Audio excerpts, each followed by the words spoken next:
성도님들 반갑습니다. 12월 8일 수요일 말씀 묵상입니다. 오늘 묵상 본문은 사사기 19장 11절에서 21절 말씀입니다. 오늘 본문은 늦은 시간 출발하여 얼마 가지 못하고 기브아에서 하룻밤을 묵게 되는 레위인과 그 일행에 대해 말씀하고 있습니다. 본문 11절에서 15절 말씀입니다. 장인의 집을 떠난 레위인 일행은 여부스에 이릅니다. 이 여부스는 이후 예루살렘으로 이름이 바뀝니다. 다윗은 여부스를 점령하여 이름을 예루살렘으로 바꾸고 수도로 삼습니다. 사사시대 때는 이곳에 쫓아내지 못한 이방인들인 여부스 사람들이 거주하고 있었습니다. 레위인의 종이 이곳에서 하룻밤 묵고 가자고 말합니다. 레위인은 이방 사람들의 성읍이니 좀 더 가서 기브아나 라마 중 한 곳에서 유숙하자 합니다. 기브아와 라마는 베냐민 지파 성읍이었습니다. 지도에서 보시는 것처럼 베들레헴에서 여부스, 즉 예루살렘까지는 약 10km 정도의 거리고 여부스에서 기브아, 기브아에서 라마는 5, 6km 이내의 거리라 합니다. 레위인은 날이 저물었지만 조금만 더 가면 이스라엘 자손의 성읍이 나오니까 이왕이면 이스라엘 자손의 성읍에 가서 머물기를 원했던 것입니다. 기브아에 도착했습니다. 성읍으로 들어가 성읍 광장에 앉아 있었지만 아무도 자신들을 맞아주는 사람이 없었습니다. 본문 15절 말씀입니다. 기브아에 가서 유숙하려고 그리로 돌아 들어가서 성읍 넓은 거리에 앉아 있으나 그를 집으로 영접하여 유숙하게 하는 자가 없었더라. 이 당시에는 날이 저물면 나그네를 영접하여 유숙하게 하는 풍습이 있었습니다. 이러한 풍습은 하나님께서 이스라엘 자손들에게 가르치신 말씀이기도 합니다. 출애굽기 22장 21절 말씀에 보면 애굽에서 나그네 되었던 것을 기억하여 나그네를 학대하지 말고 영접하라고 말씀하십니다. 레위인이 이방인들이 거주하는 여부소에서 무리하면서까지 기브아로 온 것은 이런 환대를 기대했기 때문이었습니다. 하지만 기브아 성읍 베냐민 사람들은 이들을 영접하지 않았습니다. 성읍 넓은 거리에 앉아 있어서 오고 가는 사람들이 분명히 보았을 것인데도 모두 외면했던 것입니다. 레위인의 어리석고 유부단한 행동에 기브아 성읍 베냐민 사람들의 강팍함이 더해지니 레위인 일행의 어려움은 더 커지게 되었습니다. 특별히 15절 말씀을 통해 기브아 성읍 베냐민 사람들은 하나님 말씀과는 전혀 상관없는 삶을 살고 있는 것을 보게 됩니다. 레위인과 일행들은 의도적으로 성읍 넓은 거리에 앉아서 많은 사람들에게 자신들을 보였는데 이들을 영접하여 맞이하는 사람들이 하나도 없었다는 것은 사사시대를 표현하는 자기 소견에 옳은 대로 행동하며 살고 있었다는 것입니다. 이웃을 돌아보지 않고 자신들만을 위해 이방인들과 다르지 않은 모습으로 살고 있었다는 것입니다. 우리의 모습을 돌아봅시다. 우리 자신을 포함해서 예수 믿는 사람들이 주변에 많이 있지만 예수님의 향기를 맡을 수 없고 예수님의 은혜와 사랑을 느낄 수 없는 세상은 아닌지 말입니다.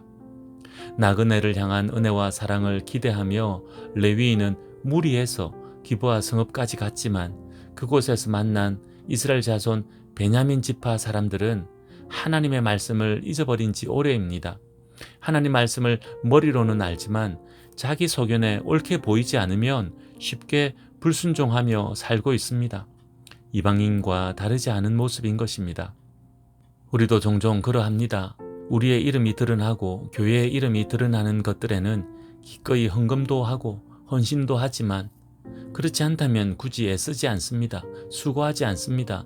물질을 흘려보내지 않습니다. 조건을 걸고 대가를 바라며 수고하고 헌신하려 합니다.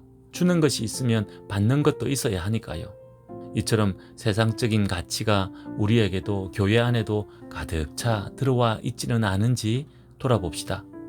무엇보다 두려운 것은 하나님의 이름으로 많은 것들을 열심히 하지만 하나님의 뜻과는 전혀 상관없이 한다는 것입니다. 세상의 방법대로 세상의 가치를 쫓으면서 하나님의 이름을 부르고 있습니다. 그러면서도 무엇이 잘못되어 있는지도 모릅니다. 모두가 그런 것은 아니지만 때론 특별 기도회를 하고 총동원 주의를 지킨다 합니다. 피곤을 무릅쓰고 새벽에 온 가족이 교회에 나오고 많은 이들을 동원하여 교회당을 채웁니다. 그렇게 해서 부르짖어 기도하고 열심으로 찬송합니다. 그런데 그 속을 들여다보면 온통 자기 소원뿐입니다. 자기 자랑뿐입니다. 자기 십자가를 짊으로 예수 닮는 모습은 없고 열심과 열정을 다해 더 억세지고 거칠어질 뿐입니다. 그렇게 한국교회가 오늘 우리가 변질되어 가고 있지는 않은지 돌아보아야 합니다. 하나님의 말씀이 날마다 우리에게 외치지만 내 소견에 비추어 보면서 옳고 그름을 판단하여 내가 순종을 선택하고 살고 있는 오늘 우리의 모습을 깨닫고 회개하는 하루 되기 원합니다. 마지막으로 본문 16절에서 21절 말씀입니다. 기브아 성읍 넓은 광장에서 아무도 만나지 못하여 유숙할 곳을 찾지 못한 레위인과 일행들에게 한 노인이 나타납니다. 그 노인은 기브아에 거주하고 있지만 에브라임 산지 사람이었습니다. 다행히 그 노인이 레위인에게 다가와 자초지종을 듣고 자기 집으로 영접하여 유숙하게 합니다. 그 과정에서 레위인은 자신들을 이렇게 소개합니다. 본문 18절 19절 말씀입니다. 그가 그에게 이르되 우리는 유다 베들레헴에서 에브라임 산지 구석으로 가나이다. 나는 그곳 사람으로서 유다 베들레헴에 갔다가 이제 여호와의 집으로 가는 중인데 나를 자기 집으로 영접하는 사람이 없나이다. 우리에게는 나귀들에게 먹일 집과 여물이 있고 나와 당신의 여종과 당신의 종인 우리들과 함께한 청년에게 먹을 양식과 포도주가 있어 무엇이든지 부족함이 없나이다 하는지라. 노인의 출신지와 같은 곳에 살고 있음을 어필합니다. 그리고 여호와의 집으로 간다고 하면서 자신이 종교적으로 특별한 위치에 있는 사람인 것을 드러냅니다. 그리고 짐승에게 먹일 여물도 있고 우리가 먹을 양식도 있으니 어떤 피해도 끼치지 않을 것이라 합니다. 또 자신과 첩을 종으로 표현하며 노인에게 최대한 정중하게 말하고 있습니다. 이 모든 것은 어떻게 해서든 노인의 환심을 사려고 하는 레위인의 모습입니다. 다행히도 노인은 그들을 환대하여 자기 집으로 영접합니다. 그렇게 해서 하룻밤을 묵게 되었습니다. 노인의 환심을 사려고 했던 레위인의 모습을 통해 세상 가운데 그리스도인으로 사는 것은 어떤 것인가를 생각해 봅시다. 세상적 기준으로 보면 레위인은 설득력 있게 잘 말한 것 같습니다. 같은 출신지를 내세우고 종교적 지위를 앞세우고 상대방이 좋아할 만한 미사 여구를 사용하여 마음을 얻고 있으니 말입니다. 그래서였는지 모르지만 레위인이 원하는 대로 노인의 영접을 받았습니다. 좋은 결과를 얻었다는 것입니다. 하지만 정직하게 돌아보면 레위인이 말한 것들 중에 과장되고 거짓된 것도 있었습니다. 다른 것보다 결정적으로 여호와의 집으로 간다고 한 것은 자신이 종교적으로 중요한 사람이며 중요한 일을 하는 중이라고 의도적으로 드러내려고 한 거짓말이었습니다. 거짓말을 하고 부풀려 말해도 결과만 좋으면 모든 것이 용서되는 세상입니다. 우리의 모습 돌아봅시다. 물론 때론 융통성이 필요합니다. 관계 회복을 위해, 일의 능률과 효율을 위해 융통성을 발휘할 줄 알아야 합니다. 하지만 그 선을 넘어 거짓에까지 이른다면 그것은 그리스도인으로 바른 모습이 아닙니다.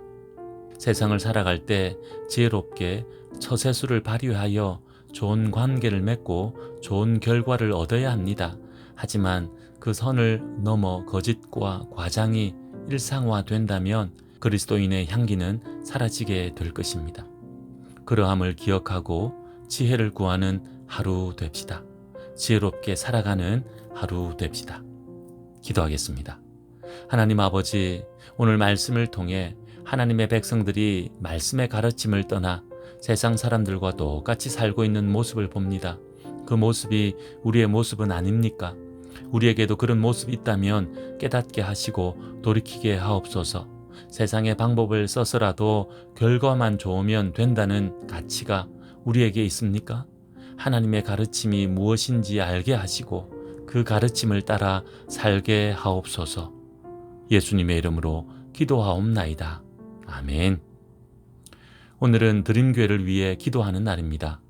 개척교회라서 할 수 있는 것이 많이 없는 것 같지만 오히려 개척교회이기 때문에 할 수 있는 것이 더 많은 것 같습니다.